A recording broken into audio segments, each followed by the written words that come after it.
only to find out na yung pagtutuluyan ng tubig galing sa drainage na mas maliit kaysa doon sa tinuluan. Wala pa ako nitong squishy. Meron na akong bata.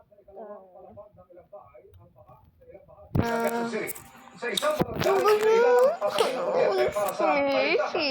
Ano sila na squishy? Ay, apa mama? Huwag ka lang ganun eh. Bakit po ko hindi bibili? Wala naman po masasabi ko sinabi. na bahagya namang bumabay. Kahit nakakanya, order ka sa Shopee. Hindi po. Gusto ko po kasi ng squishy. Squishy na naman. Kadami-dami ng squishy. Ay, ito lang yung squishy ko. Butter lang. Sa Greenland Street, barangay Puro baha ang pinabalik. Taas na ba? Ang bahang dulot ng Malimit ka dyan. lakas at ihina. Ano yun? Dagdag pa raw Mula ang kanina, pagbabalakos baha. sa lugar. Sige. Nilagyan ng caution tape ang isang bahagi ng kalsada matapos umanong mga kuryente at pamatay ang isang aso. Si Mang Claudio walang balak lumikas. Ba't hindi ka lumilikas, sir? Cheese na naman. Pero sana may dumpling ako na dalawa. Dalawang butter? Nakita ko na, ayan, ito yung pagkain niya. Pati yung kalan? Manahimik Diyan siya. ka nagluto? Bakit po? Thank you.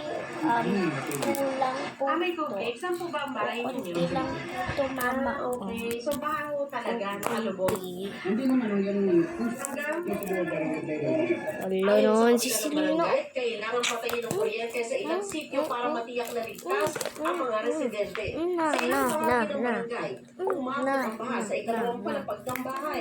Galing po ng Montalban Mama area, ko, guys. pababa po dito sa amin yan. Nagiging Ama, tama na po. Sobra na po itong si... Kaya patuloy ang pakiusap ng Ay, otoridad naku, sa mga itong bata na to, residente. na-stress na ako sa'yo. Pinasok ng pulisya ng barangay na lubog Kaya sa tayo.